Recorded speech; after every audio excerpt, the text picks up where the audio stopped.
Ayun, good day mga kaenggi. Nandito tayo ngayon sa farm, no, ng ating kaibigan, no. So farm niya puro flower horn.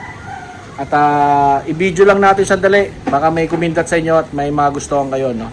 Actually, mga fry pa to, no. At videoan natin baka may magustuhan kayo. Alright.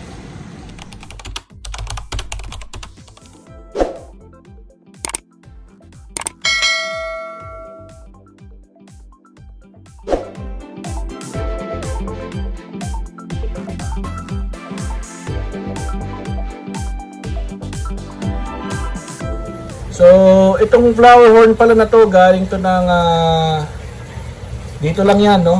Hindi ko kasi alam kung pwede natin i-divulge kung saan nang galing, no? Pero kung may idea kayo, ayan, Suspit version 3, no? At ito yung mga paanak niya, no? Ayan. Baka may mga gustuhan kayo dyan, no? Comment down below lang kayo para link ko kayo, no, doon sa may-ari nito at nag-out netong mga flower horn na to, no. So sa ating mga flower horn enthusiast dyan, no, mga fish keeper natin dyan, no, ito yung Suspit D3.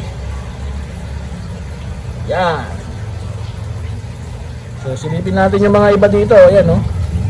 Pero ito mukhang hindi for sale, no, mga ginugroom yan, no, para sa show.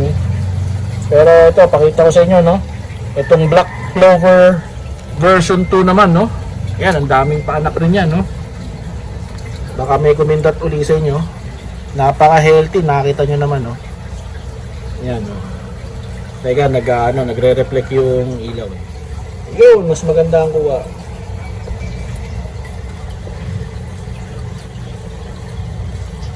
So, ayan yung Black Clover version 2.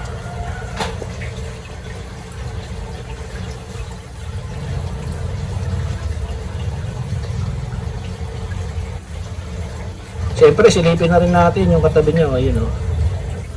Diba? Saan pa kayo, mga kaenggi, no?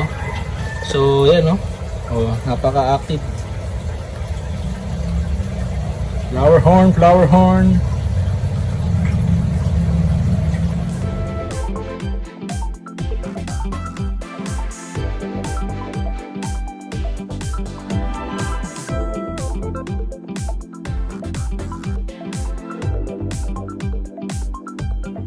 Yun, no? Ganda na, oh. May itong isa, oh. Yan, oh. Pagod naman yan, no? Maliliit pa yan. Oh. Pa, oh.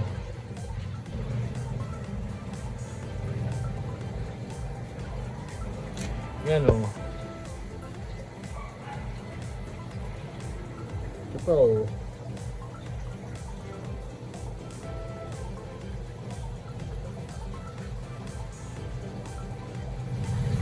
Ayan, oh, ito yung mga alaga niyang flower horn. Ayan, oh.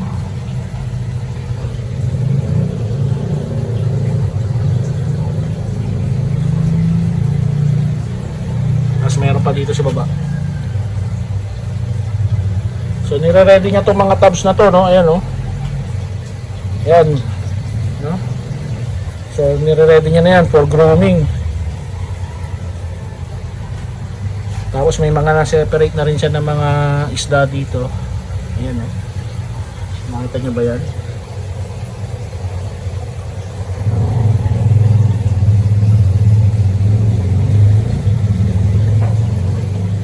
Ito pa, o.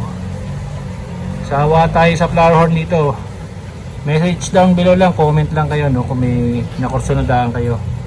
At baka magkasundo kayo sa presyo. Kahit yung mga hindi pang out, baka mai-out, no? Yan.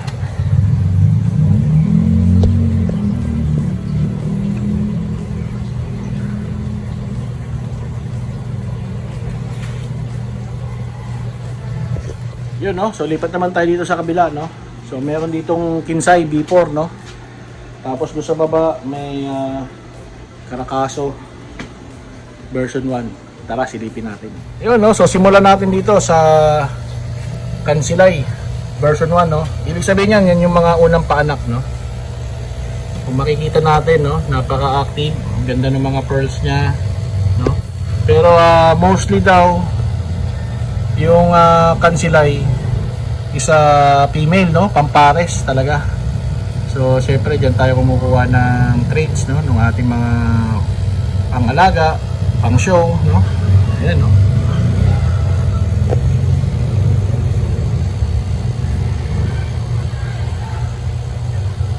Mga kumindat sa inyo yan, ha. So next natin ito sa baba, no. Yan, Kansilay version 2, no. Yan, oo naman, ang ganda pa rin, no. Kita nyo naman yung mga pearls niyan, no. Nakita nyo ba? Napakalikot, active na active, no, kahit nag-uulan, kahit malamig, no. Ibig sabihin maganda yung kanyang pangangatawan, no? Maganda yung pagkakaalaga, no? Quality flower horn.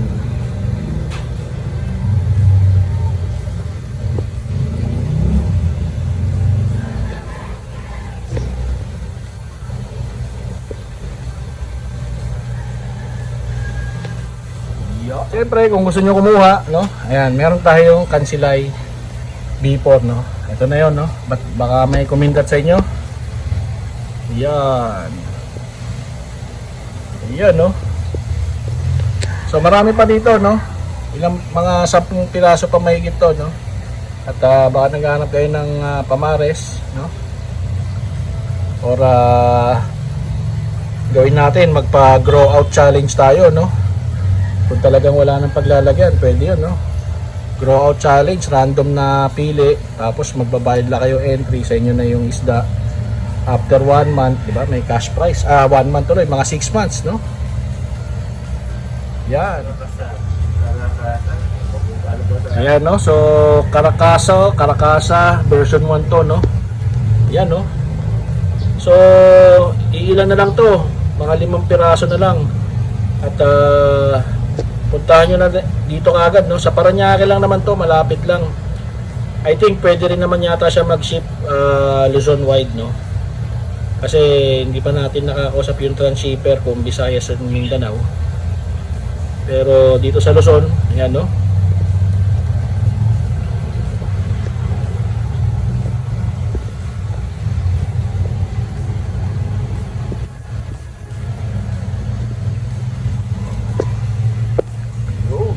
Yun mga kaigi, no? So ito naman yung tinatawag na 1911 na strain, no? Na flower horn. Ang ganda din, no? Ang liit pa niyan, pero kita nyo naman yung mga pearls niyan, yung mga markings niyan, no? At mukhang kukulo na yata to.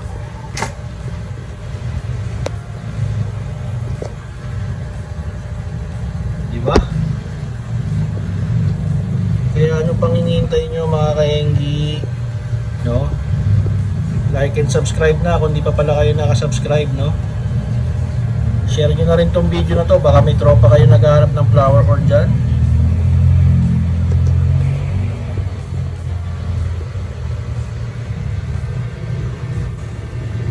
Yun, no?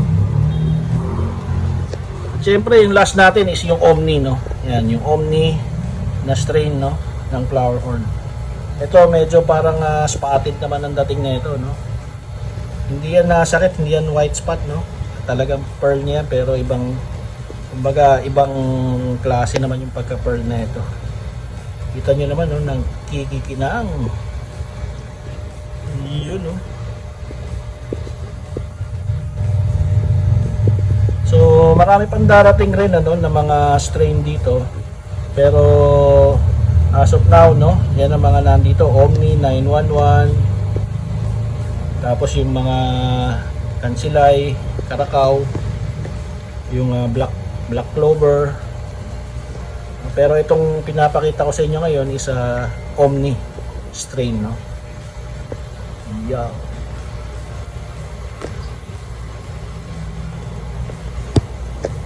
Yun mga kaenggi, no. So kung may nagustuhan kayo, no, comment down below or ilalagay ko na rin yung Facebook page, no. nung breeder natin ng mga flower horn dito sa Parañaque, no? Grabe, pawis na pawis si Kuya Mike, no? Nung nakaraan lang nag-uulan, ngayon tirik na tirik ang araw, pero mas okay na to, no, kaysa bumabaha dito, no? Ayan, no? Ayan po ang kanyang farm, no? Oh, di ba? All right.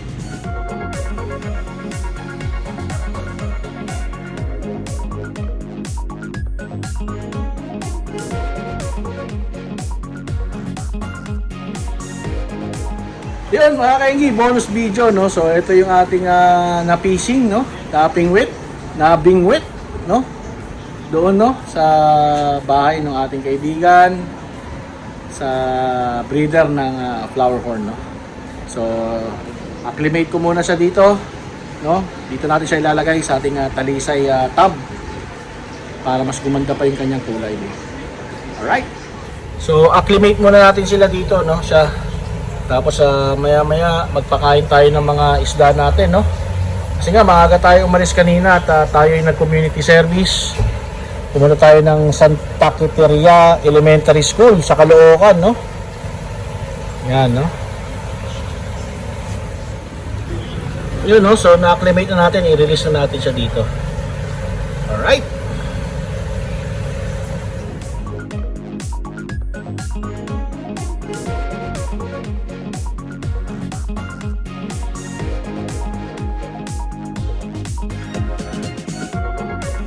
Yun mga kahingi, no? So kung nagustuhan nyo itong video na to, please consider subscribing, no? Like and share na rin para mas dumami pa tayo dito sa ating community, no? At comment down below kung gusto nyo kumuha ng quality na flower horn do sa ating kaibigan, no? Alright. So mga kahingi, alam na this. Bye bye. Alright.